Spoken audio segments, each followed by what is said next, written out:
All right, good evening and welcome to... There we go. Go ahead. Good evening and welcome to the Select Board meeting for April 4th, convening at 6:30. In attendance is Gary Cheeseman.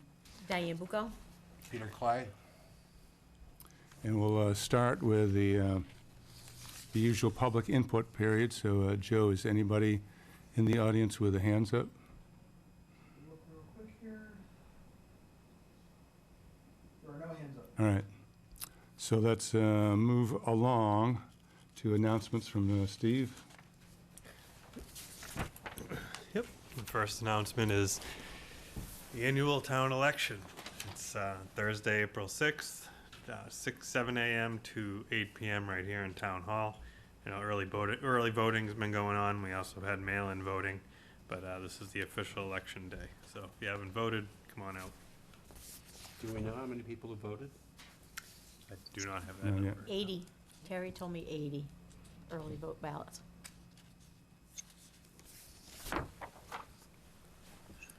And the water department still has the rain barrels available for purchase. You get they're $89, which is a good deal, and you get another $40 off by using the coupon code WEN23. So it's a good deal. If anyone has any questions about how to access it, you got the information here, and also feel free to reach out to the select board's office. We can direct you to the right spot. So if you have another drought, these come in handy, and the price is really very cheap. I think if you go to retail store, they're what, 150 or so? So Yeah, that's what I This is paid for down to- mine a couple of years ago. so was this is over $100. just 49 to get it. So sign up.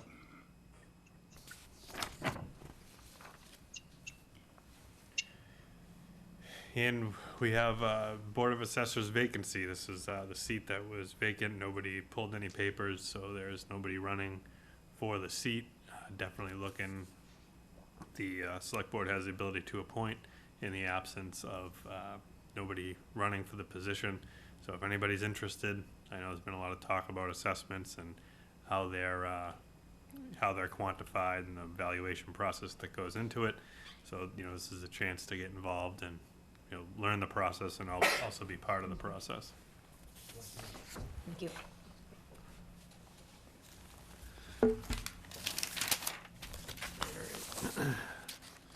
Then we got a couple updates today. So the town will be migrating its Exchange, it's all its email from an Exchange server to Outlook 365, which is a web-based Microsoft product. So is that us or? Huh. Is that HW Cam or is that? No, I don't think so. No. Did we cut out for a second? All right, so I'll just start over again. So the town's moving all its emails, so anything with a wenhammma.gov address is going to be migrating to Outlook 365. This is a cloud-based Microsoft product, and it offers multi-factor authentication, which is something that is required this July 1 to qualify for our cybersecurity liability insurance through Maya. And it also provides a platform that allows easier sharing of files across, the users, in that you don't have to set up a VPN and log in remotely into the network. You can have certain files that are redundantly backed up through what's called SharePoint, and so it creates a safer network because we have less people working from home logging in through a VPN. So that's going to start on April the 20th and the 21st, and we'll probably wrap up leading through that weekend. So the practical effect is the emails will not be accessible during that time, perhaps? It's likely that the emails will not be accessible during that time. There may be some periods of network outages where you won't have access to your shared files. It's kind of why we chose to do it on the Friday, Thursday night into Friday, with town hall being closed, minimal impact to the day-to-day business. And to the extent that it may, although unlikely, it may, to the extent it may affect some of the website uploads that are housed currently in our network and linked there. So we're going to be monitoring that, and hopefully minimal disruptions, but it's a process that we need to go through. The Exchange server is very dated technology, and Microsoft no longer builds security updates for that product anymore. And moving on to, I know we've got a lot of questions about the CCA program with the purchasing of electricity through various sources to get affordable rates. We've tried to reach out back in September and have been in contact with the state back and forth, trying to get into their queue, but with the cost of utilities, they have been completely overrun. And I just finally, after meeting with Mr. Knowles 2 weeks ago, he was able to send out, and urge some folks that were at the state to reach back out to us, because we were getting no responses, and evidently they are no longer allowing anybody into the program. They're just completely overrun and do not have the capacity to intake the amount of interest that the program has generated, and that hopefully they will be able to start taking on new municipalities and participants sometime this summer. So that's just through the state? Yeah.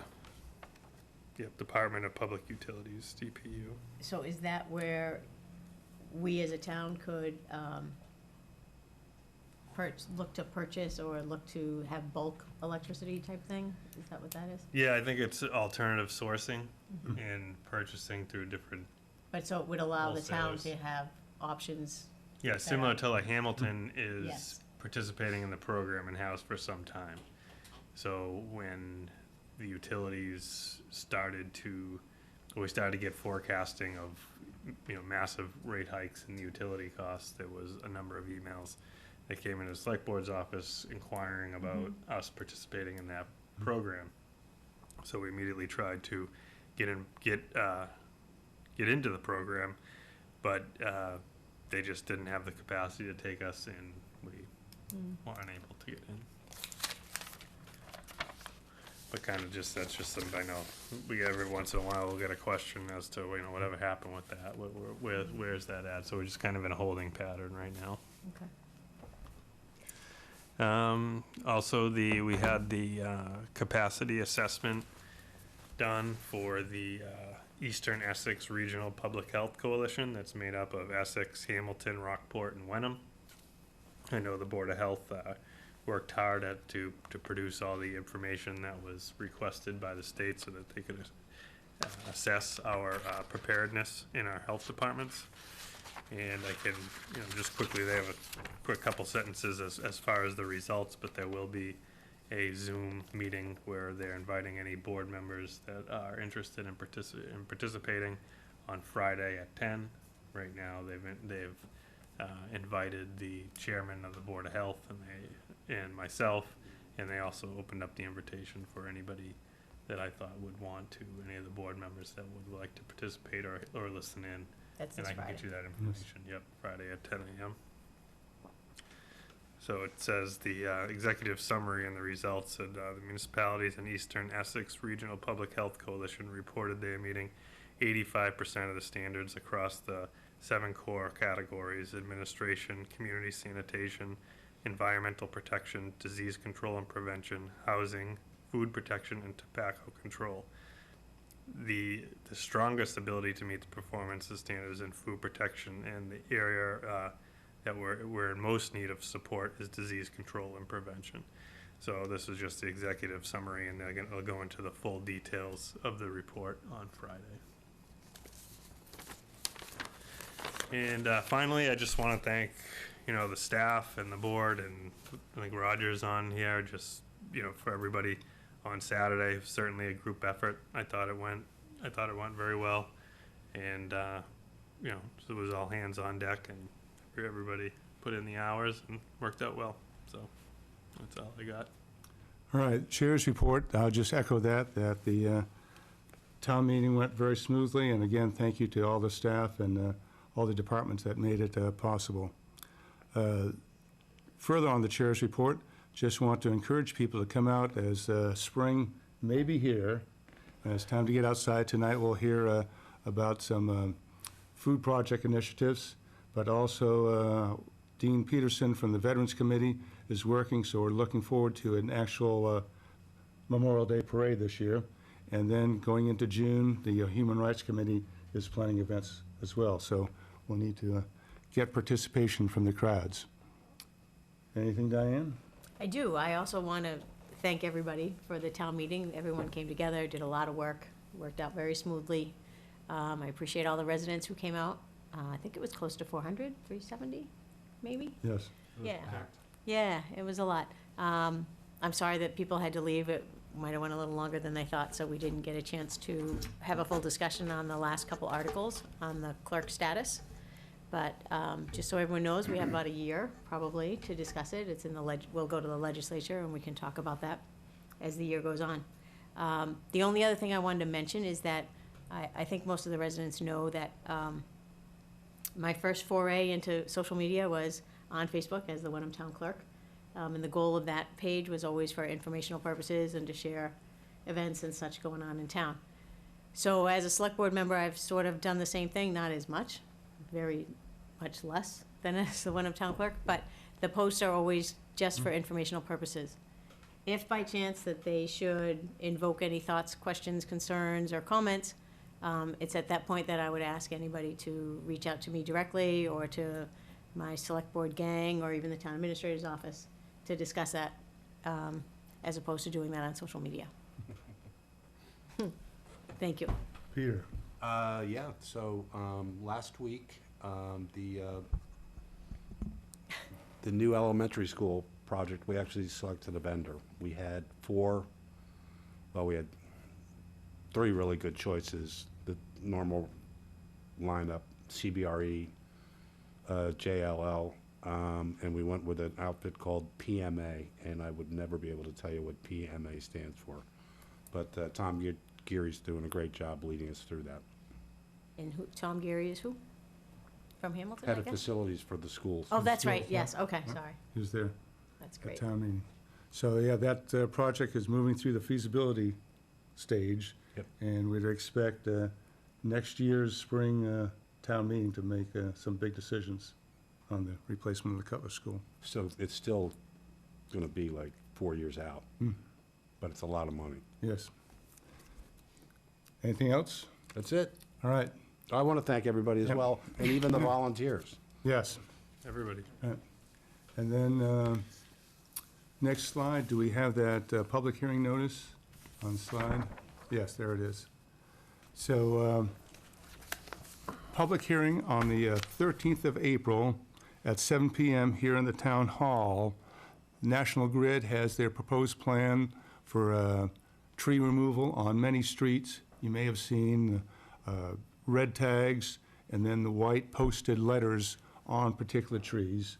So if trees on your street or of your interest, then come to the public hearing and let your thoughts be known. Yeah, the planning board have already divvied up all the trees amongst the 5 of us. When you drive around, it's kind of like, really? Yeah, there's quite a few of them, many. And that's because they think that's in the way of the wires? If Yeah, National so, Grid is doing it, this so isn't our it's, tree warden, right? So it's preventive maintenance on the Okay. trees.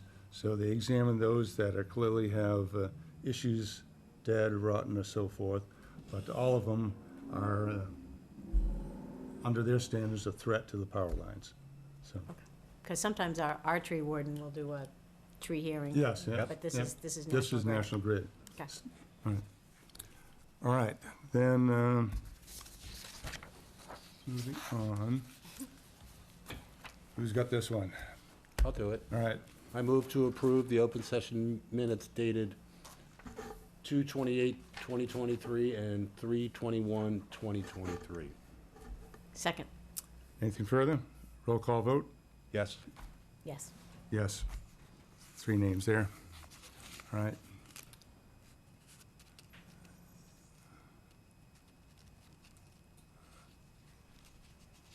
All right, is Miss Maudie with us tonight, Joe? Yes. All right, so if you'd enter in. Yes, So, I am good here. evening. Good evening, everyone. So I know you have a couple slides here, but if you'd like to introduce yourself, for those that don't know, the Food Project is that large farm on Larch Road just across the railroad tracks that is actually managed for the town by the Conservation Commission and has been turned over for operations by the Food Project. So we have Lydia Modi with us tonight, and all yours. Thank you. Thank you all so much. I'm so excited to be here, to be able to present about the organization. Can everyone hear me okay? Yes. Okay, awesome. My internet has been a little finicky, so thank you so much. So my name is Lydia again. I'm working with the Food Project as a North Shore Regional Director. So I'm managing the work that we do in the town of Wenham and then also in Lynn, Massachusetts as well. So I just want to talk a little bit about the organization for folks who may not be familiar with the work that we do, but have been to that wonderful farm that we work on. But just kind of giving a high level overview of what the Food Project is. So if you want to go to the next slide to begin the presentation, that would be amazing. All right, awesome. So the Food Project's mission is to create a thoughtful and productive community of youth and adults from diverse backgrounds who work together to build a sustainable food system. Our community produces healthy food for residents in the city and suburbs. We provide youth leadership opportunities, and we inspire and support others to create change within their own communities. Next slide, please. The organization itself is roughly around 30 years old. We were founded in 1991, specifically in Roxbury and Lincoln. We were founded by 2 couples, an African-American minister and a white farmer.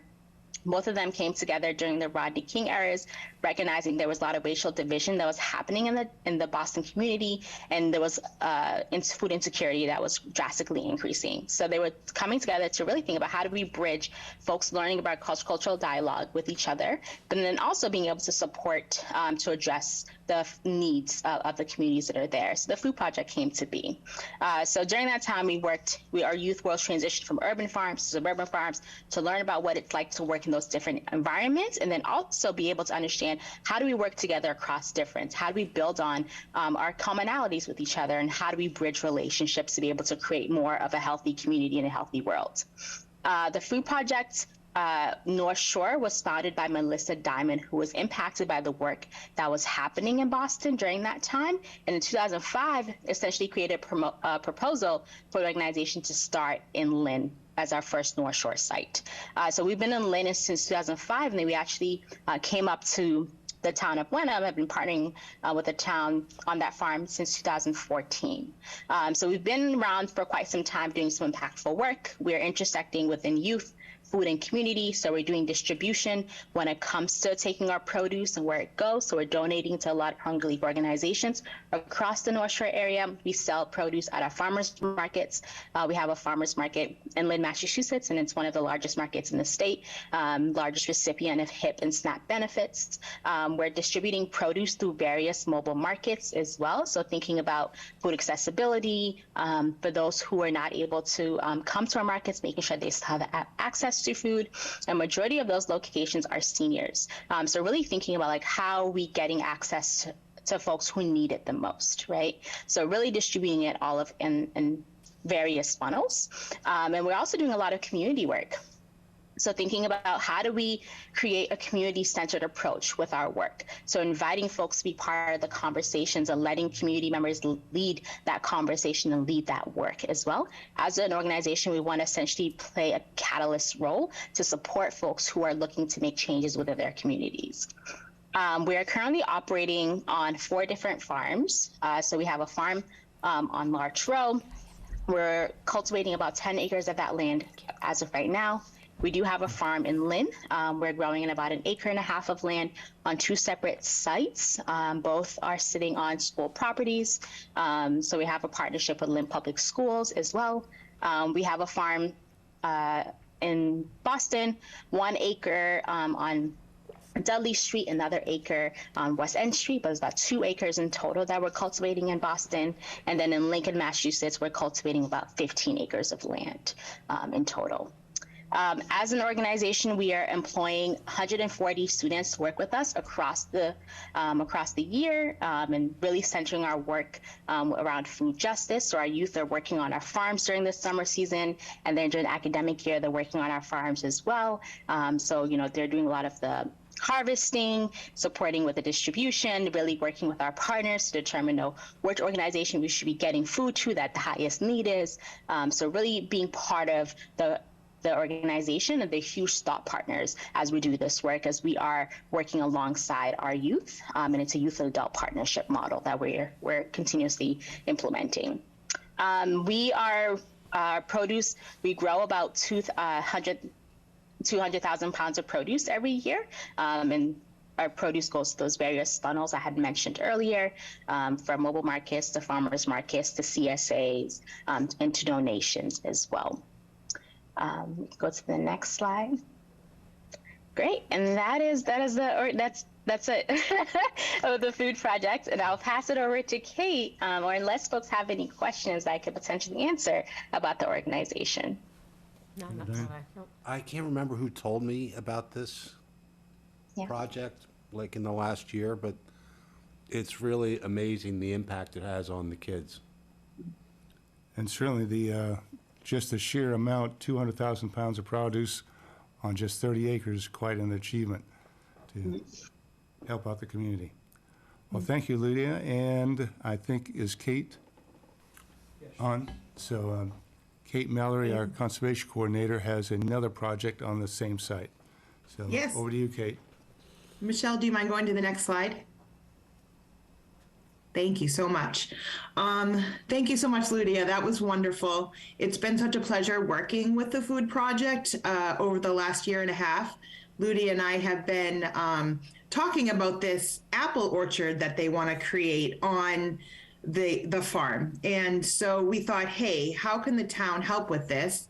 And the great thing is it kind of coincides with what we're doing as a town, which is celebrating Arbor Day every year. So we decided to partner with the food project. We're working together, and we are going to start an apple orchard on the farm April 28th from 5 to 7. So one of the things we'd love to have is a great community turnout to help us get these trees planted and get out there and have some fun in the farm. So Lydia has gotten volunteers, and we can have residents have farm tours.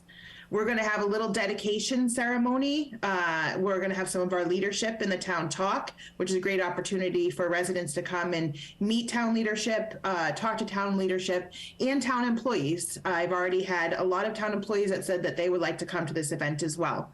So basically what we're going to do, as I said, we're going to have tours of the farm, and the food project volunteers are going to do that. And then we're also going to plant 5 apple trees. There's a beautiful spot right in the middle of the farm on Larch Row. Will be able to be seen. It will be really pretty.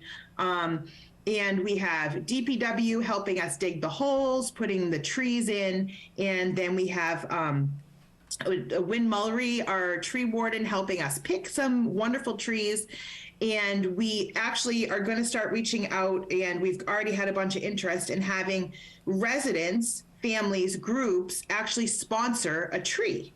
And so each person that wants to sponsor a tree, we can do 5 this year, and we can have a waiting list for further years if there's a huge interest in this, is we have the tree. They're going to be relatively mature trees, so they'll start to fruit within, the next year or two. And what we'll do is this will be the kickoff to the Heritage Tree Program, which you guys have heard me talking about every time I come on here. So we'll come back with those 5 trees.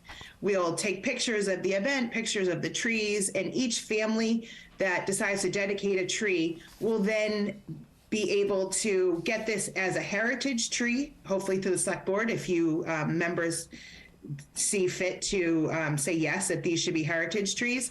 And then I am going to be doing a story map through ArcGIS for educational purposes for the town. And these will be the first 5 trees that will be dedicated through the Heritage Tree Program. So it's really a special event. I think it's going to be wonderful. I hope to see you all there. And we're really excited to work with the Food Project. They're just a great part of our town. So a fun family event. And I have to just give a shout out to DPW, who just is wonderful and will go out there and get those holes dug for us and get the trees in there. Win Mullery, and of course, Gary Cheeseman, who again was a catalyst for this whole program and this event. And then Michelle, do you mind going to the next slide? Next one. Yep, there we go. So we have a lease right now with the Food Project. And with these 5 trees, because we are donating these 5 trees to the Food Project, we just need to do a little quick agreement with them saying they agree to take care of the trees. They'll fertilize the trees, prune the trees, water the trees, as long as they're tenants. And if they no longer become tenants, then the town would take it over while they're looking for a new tenant, but we don't expect that to happen. So Ludia has already said that she's happy to sign this. I brought this to the Conservation Commission. They're happy to sign. So I just wanted to bring it to the select board to make sure that you guys are in agreement that the Food Project will take care of these trees as long as they're tenants. Yeah. And that's all I have. Any questions? Peter, anything for either? No, I support this. Diane? Nope. And so their tenancy right now goes through, November. Just And this- so we're just- working, okay. the Food Project would like to renew. And so we're working on a new lease right now. And we have to get that to town council. okay. Great. That's a great Sounds idea. good. So everyone needs to come out on April 28th, 5 to 7 p.m. Right. Yes. And we'll have food and beverages too. I've got to say that. So Oh, that now would be I'll great. come. Our town administrator Now has, I'll come. I wasn't coming before, but food and beverage, then that's good.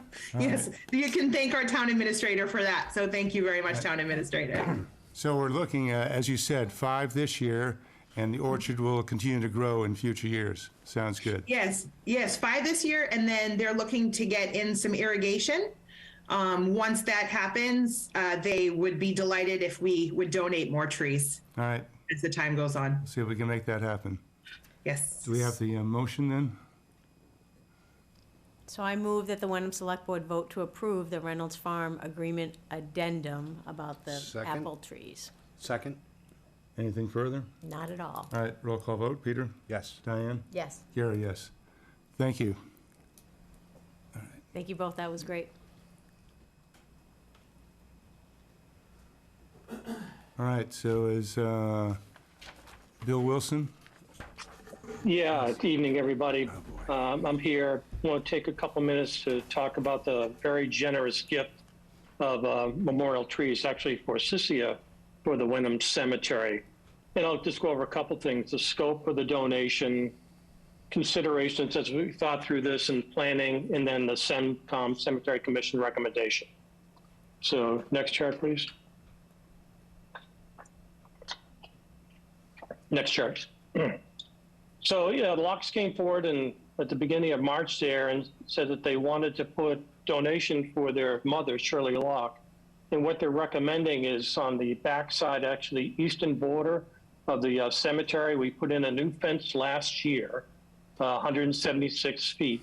And what they propose to donate is 44 forsythia bushes, spatially separated about 4 feet, 1 to 2 feet out from the fence here in a straight line with some soil and fertilizer.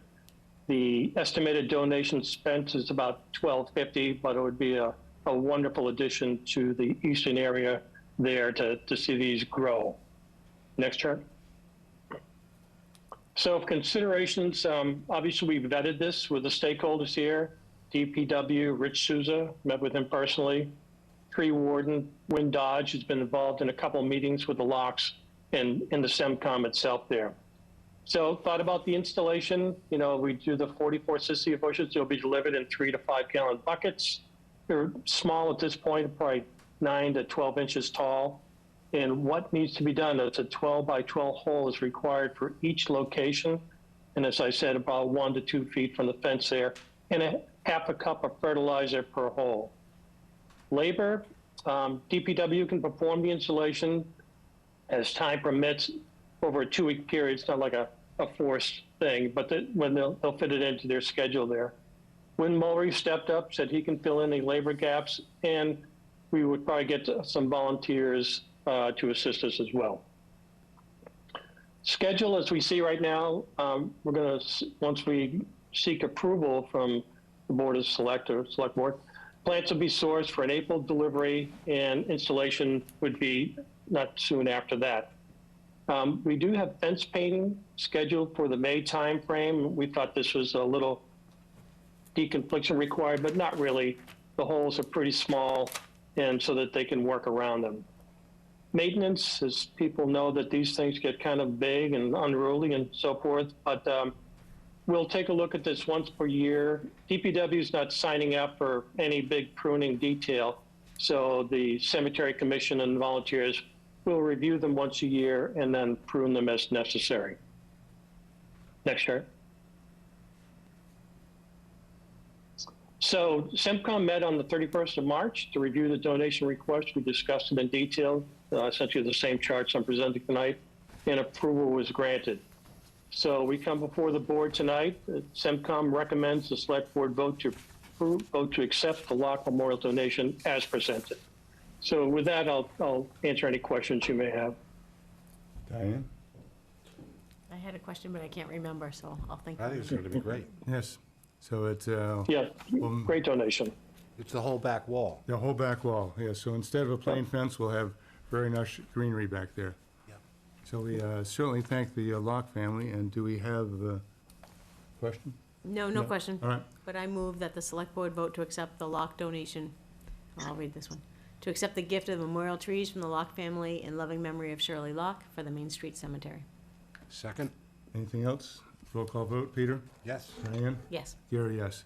Thank you to the Locke family, and thank you, Bill, for organizing this. No problem, thank you. Got a lot of stuff to volunteer for. Yeah. Oh, that's what it was, volunteers.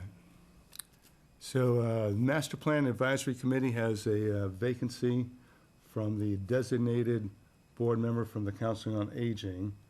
The Council on Aging has selected Lisa Craig from their membership and proposes that the Select Board add her to the Master Planning Advisory Committee. I think that's great. So All right. I move that the Wenham Select Board appoint Lisa M. Craig to the Master Plan Advisory Committee for a term beginning April 4, 2023 and ending June 30th, 2024. Second. Anything else? Otherwise, Yes. roll call vote. Peter? Yes. Diane? Yes. Gary, yes. Thank you, So, Lisa. thank you, Lisa, for stepping up, and Who was she, who was there before? was it Marty Lowry? I Oh, think, Marty, yeah, okay. right. Okay. Right.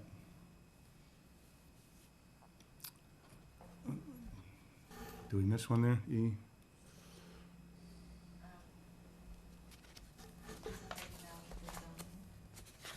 All right, E, catch up on the pages.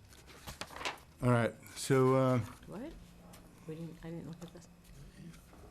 zoning board of appeals, so as we know, we've lost Tony Harry, very sad, and we had one other resignation due to family issues. So we now, tonight, have two of the associate members who have had previous experience as associates on the zoning board of appeals, stepping up, and the proposal is to make them full-time members. So Kelly or Richard, are they on? I know they're on the road, maybe a Zoom. You see either one? No, I don't see. All right, well, very well then. Then, any questions on this, Peter? No, this All right. sounds great. Diane? No, I have no questions. All right, then, as said, they've already got experience, and of course, this means that we'll be looking for new membership to backfill the associate programs positions. So, You want me to move this? all right, All right, I move that the Wenham Select Board appoint Kelly N. Schmidt to be a regular member of the Zoning Board of Appeals for a term beginning April 4th, 2023, and ending June 30th, 2024. And I also move that the Wenham Select Board appoint Richard M.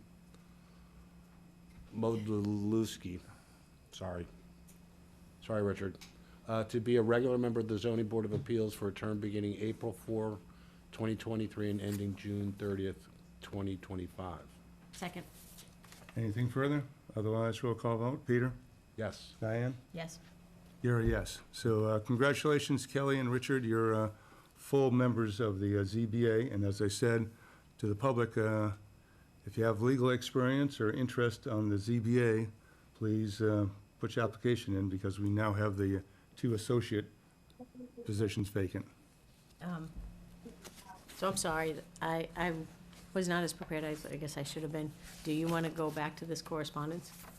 Or there's some letters, or do you want to just? Yes, on the Lisa Craig. No, I think we're good unless you want to bring something up. Well, I don't see how this correspondence actually affects the appointment, Right. I mean, so we got the just, recommendation from the committee, and okay, so, thank you. all right. I was- All right, FG. All right, Chief DiNapoli, I think you have this one? I do, thank you. Good evening, everybody.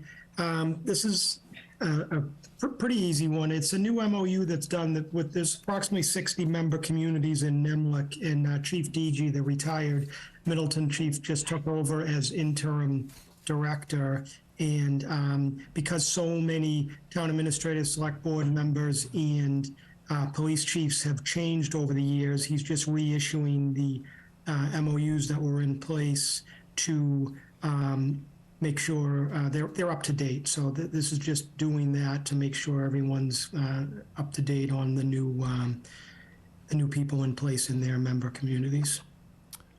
Thank you, Chief, but perhaps you could just tell us, or for the public, what the interagency mutual aid consists of?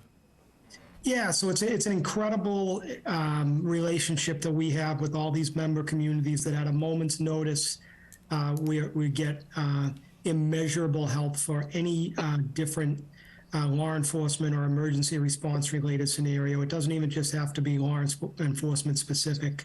It can deal with crowd control or things in nature relative to, God forbid, SWAT team, if that's needed, or it's something as if there's a missing person, they can send groups in to help look for a missing adult or a missing child.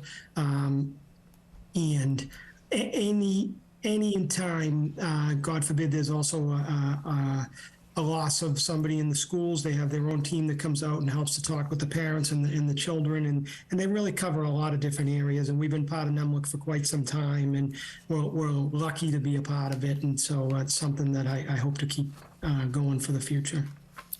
Thank you, Chief. Questions, Peter? No, it sounds smart. Diane? All right, then, Peter's the doing a motion? great- Peter's doing a great job with All the right, motion. Peter's, Okay, I move that the Wenham Select Board vote to approve the Northeast Massachusetts Law Enforcement Council Interagency Mutual Aid Assistance Agreement. Second, nothing further, roll call vote, Peter? Yes. Diane? yes. Gary, yes. Thank you, Chief. And we'll Thank you get very that, much. Officially signed in the morning. Thank you.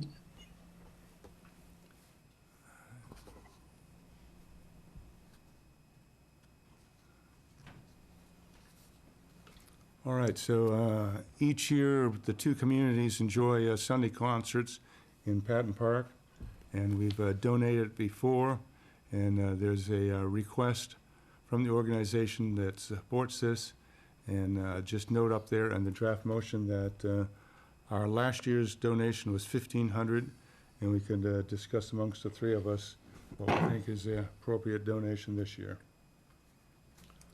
Well, there certainly is inflation. But they didn't ask for any more. I would just stay with 1,500.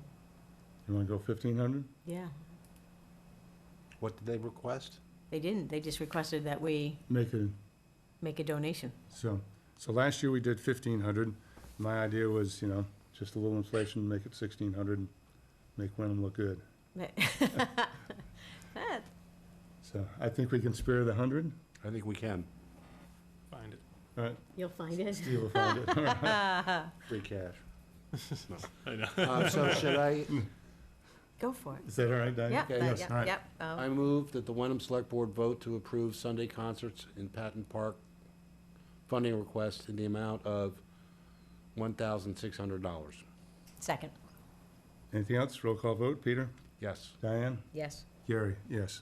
And I know everybody in the two communities really enjoy those concerts on Concerts Sunday. Sundays. We get a lot, pretty good crowds, Yes. and the weather's Yep. nice. All right, so, Steve, I think you got this one on the Yep, we mentioned. extension of the meeting setup. Yep, so we mentioned a couple meetings ago that there was a potential for the COVID, I guess, COVID alterations to the open meeting law would or would not be extended, and they were extended to March 31st of 2025. So we can continue to operate how we have been operating through a hybrid process. You still have the hybrid. You can be in person. You can be completely virtual. It's essentially up to the board as to how you want to do it. There's still a quorum reduction for town meetings, not less than 10% of the regular required number. This is also in effect through March 31st, 2025. And this does not apply to Wenham, but for representative town meeting, which Wenham has open town meeting, you can hold it and attend virtually. And outdoor dining and alcohol to go is extended April 1st of 24. And all this is contained in Chapter 2 of the Acts of 2023. So for Wenham committees, we still have the option of all Zoom, all in person, or a hybrid, if we have the technology to support it and the scheduling for that. That sound right, Steve? That sounds All right. correct. So let's talk about the select board meetings. Yes. Let's go back and have some in-person meetings. This is my suggestion, that Right. we go back to in-person meetings. We have chairs, people can come and continue on HWCAM, because they're so nice to have here. And I'd like to do away with the Zoom for most of the meeting and have it more of an in-person thing, but to keep it for public comment, perhaps the way a school committee does, would be my recommendation. So keep the Zoom open for public comment. Correct, so I Got it. guess, I think that's how they do it on school committee, they open the meeting in person, and then they have a Zoom link, if anyone wants to do public comment virtually. If anyone raises their hands, we have public comment through them that way, and then we close it down and we continue with the meeting. That way with the public comment, first thing on the agenda, we can get that out of the way and then move on to the rest of the meeting in person. And I think the view for those at home that watch on HWCAM would be just more easy to see. I think when people on Zoom, they see us, we're really small. I'm small anyway, so I think it would be easier if, that's what I like. All right, so that's a shout out to the HWCAM. All right, so, So that's just my recommendation. I would like to go back to that. I think it's a nice I one. guess my only thought is there might be certain circumstances where, so somebody's presenting to us, it's much easier for them to, Correct. so So I think we could, no hard and fast, but just be commonsensical about it. correct, but the meeting itself primarily would be in person Right. with the HWCAM. And if the Zoom is necessary for a presentation, something like that, we could continue on the presentation. But for the most part, this won't be there. Right.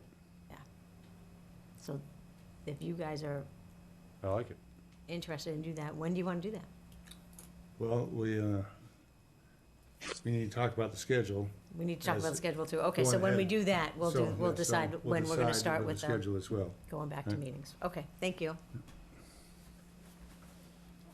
So we should There say are no there, so, cocktails to go in Wenham either. yeah, so if we have questions know if on the there was- open meeting law, Maybe one. as far as the scheduling setup, so Michelle is still the coordinating access to the meeting rooms in town hall for the other committees. And if there's questions on technology available, Michelle's gonna schedule that as well? All right, sounds good. So then, once we decide that, we might want to do a memo to all the committees and boards Right. and the chairs to make sure they know that, you know, if you want to be in person, you need to make sure you register or reserve a room properly and, because a lot of people probably haven't been chairs in person Haven't been think that way for a long a time. long time, so it's going to be a change in their process, procedures.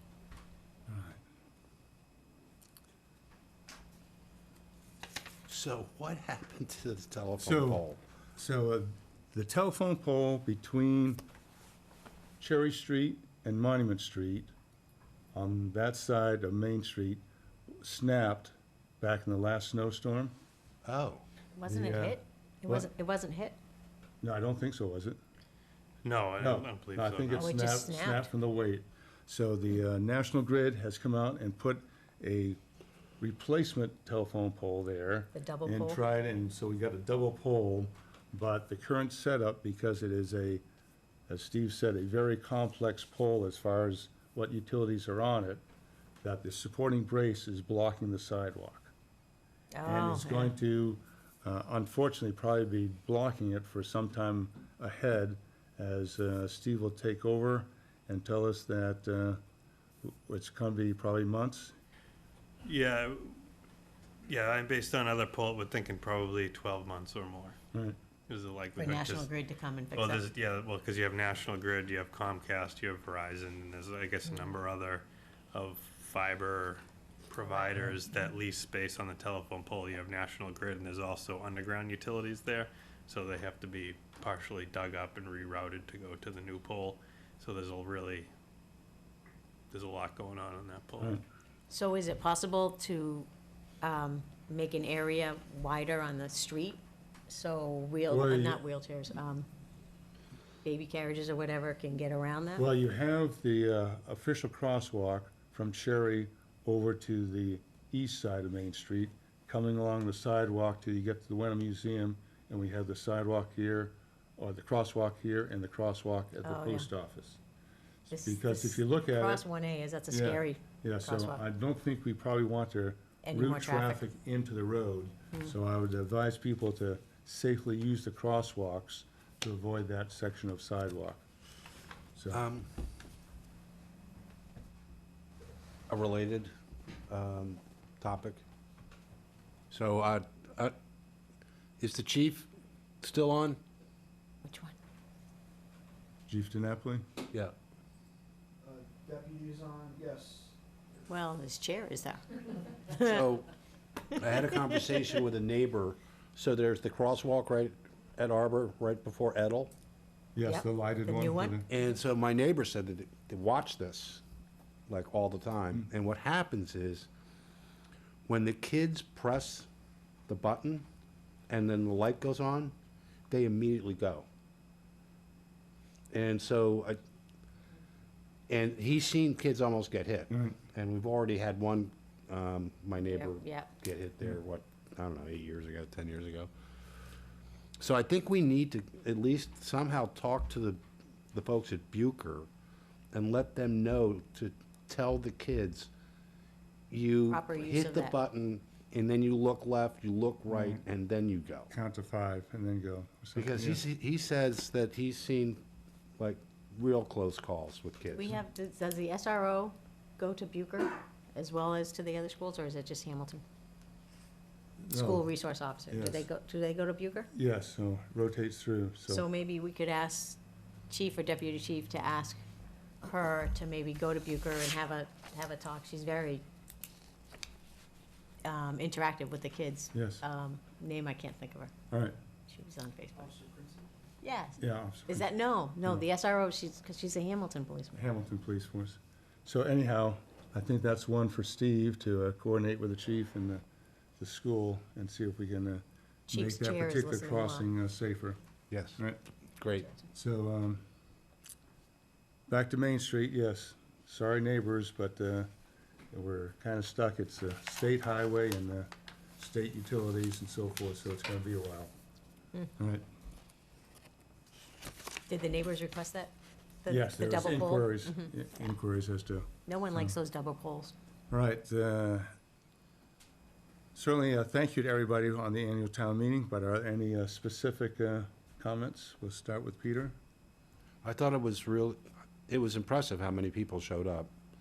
And I thought everything went really smoothly. Thank you, Roger, once again. Yeah, it was the first time for me as a select board person, and it was just amazing how smooth it was. Yeah, I thought check-in was great. I think our interim assistant town clerk, Terry Mansfield, did a great job setting that up. The election officers were awesome. Things started pretty much right on time, as I recall, which is nice, and was very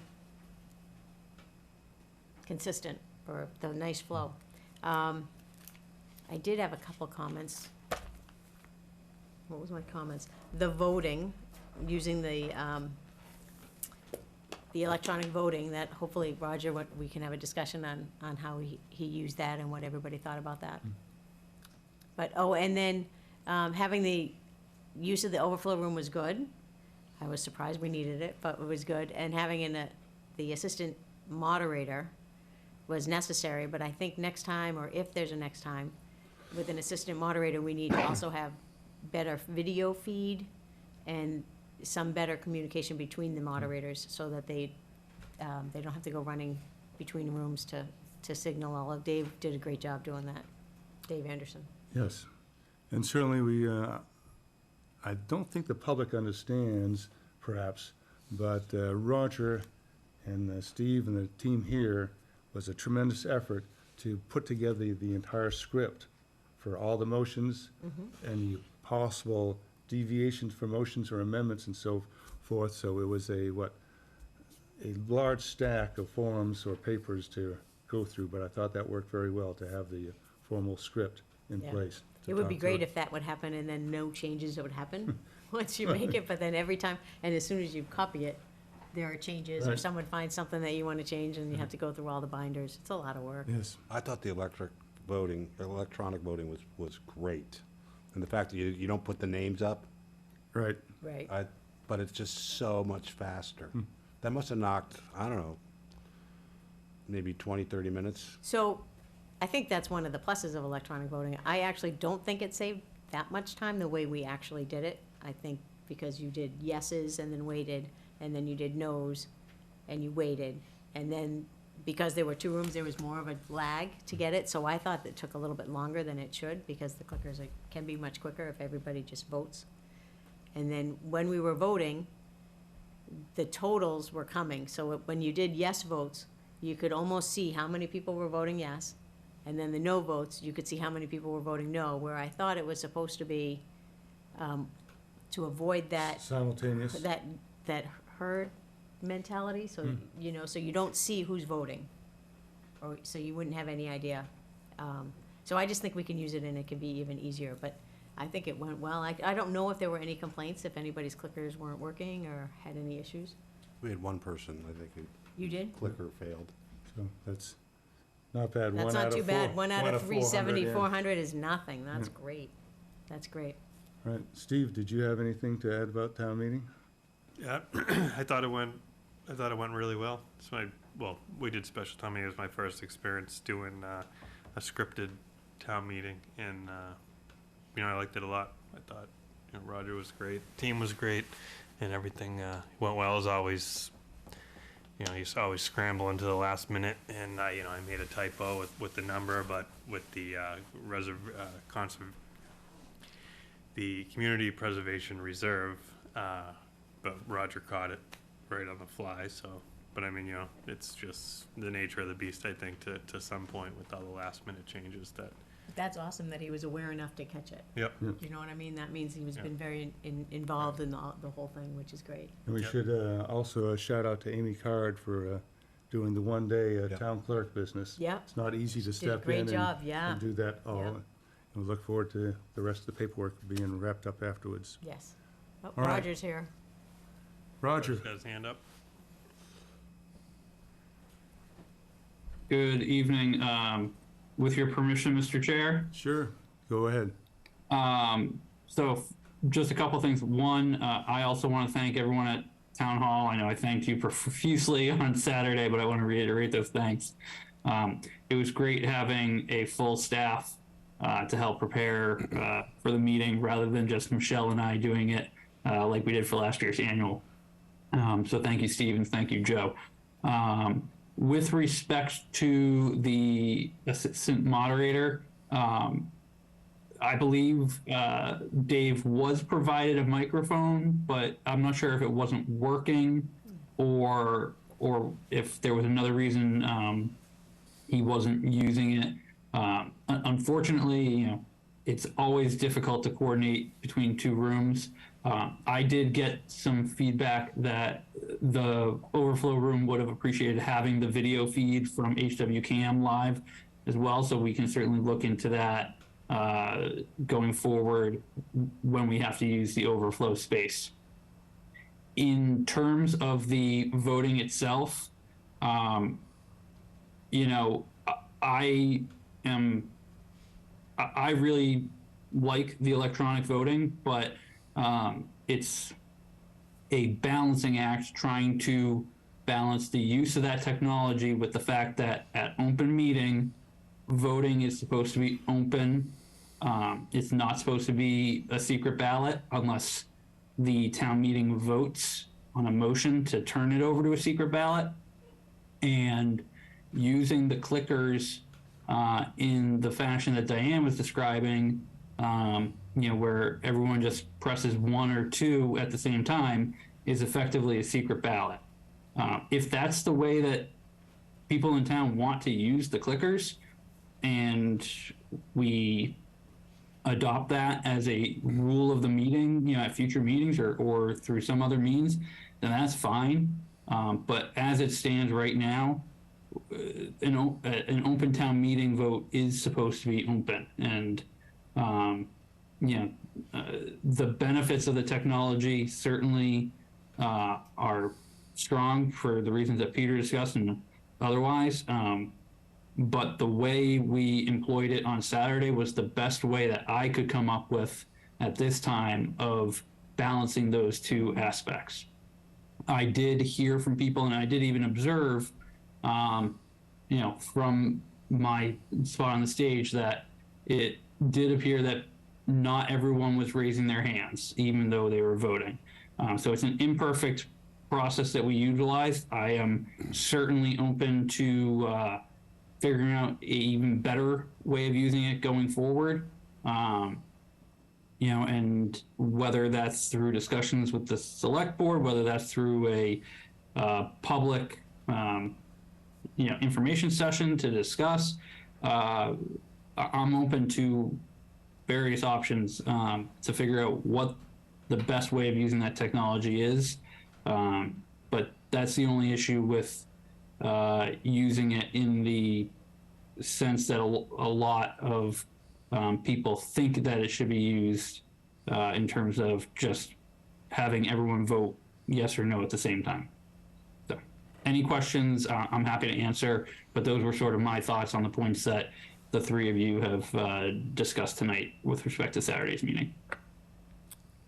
Thank you, Roger. Anything else, Diane? So the clickers, though, I don't think we were supposed to see on the screen who was, when you said, when we were voting yes, the numbers weren't supposed to come up until the end. But the total of voters were coming up as the votes were coming. Yeah, I was not aware that that was going to happen. Yeah.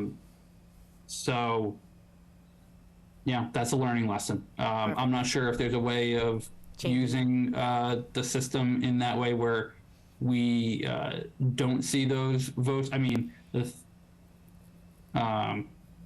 problem is that, again, it's an imperfect use of the technology, but I certainly, you know, welcome feedback both from members of the public, but also the Meridia staff on ways of improving that use. Anything, Peter? All right.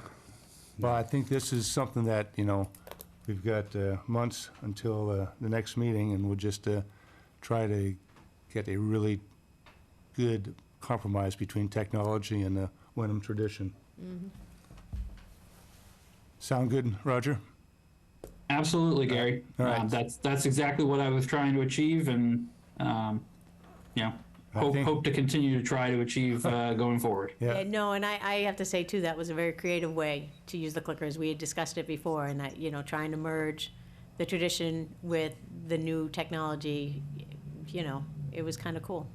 Yeah, and one other thing, I did see some commentary about, you know, the fact that I stated that by holding the clickers up, it helps improve the signal, the vote signal be received. That was actually something that the Meridia folks told us. So I did just want to point that out to the public.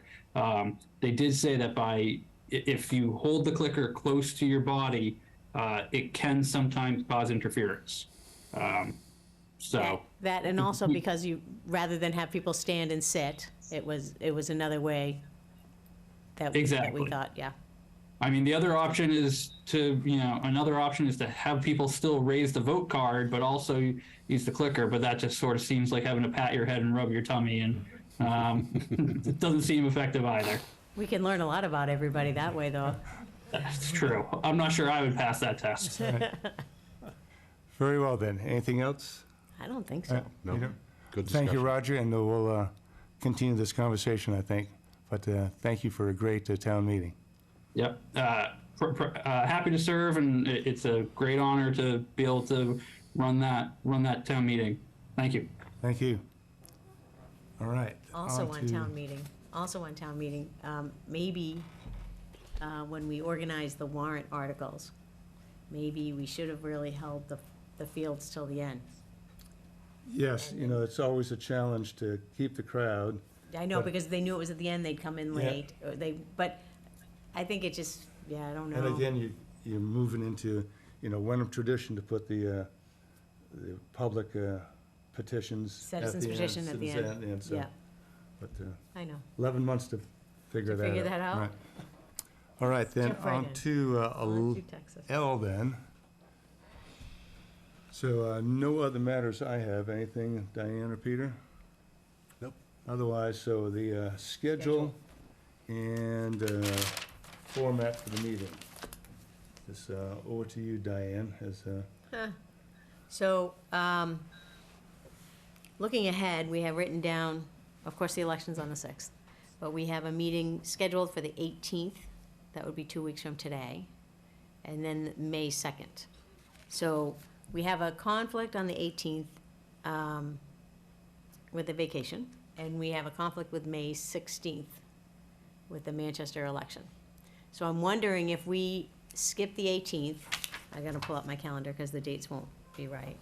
If we skip the 18th, I'm suggesting that maybe we meet on the 25th, April 25th, and then we go to the second, May 9th. May 9th, and May 23rd, which would be the second and the fourth week of May, and then we can go back to the 1st and 3rd coming in June. As May's a long month, it's almost. Because May has 5 weeks. So that would be, today is April 4th, then we wouldn't meet again till the 25th. And then we go May 9th and May 23rd. And those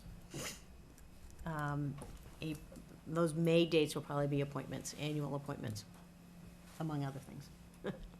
Any Does that work conflicts, for you? Peter, does that work? Works for me. Yeah. And so, starting in May, we start meeting in person? Why don't we start on April 25th? Yeah. So public included. Public included, Okay.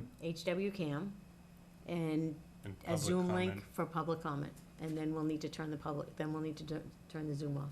Okay. Assuming there isn't, National Grid coming to fix that pole on that day, because they would definitely Zoom in. Okay, sounds good. All right, Is that all right? Yeah. sounds good. Okay. So, before we wrap up, anything, Joe? Michelle? Catherine, all set with the minutes? Thank you as always. And if there's nothing further, With nothing further to discuss, I move that we adjourn the April 4th Select Board meeting at 7:34. Second. All in favor, Peter? Yes. Yes. Ann? Gary, yes. All right, thank you, everybody, and thank you to the public.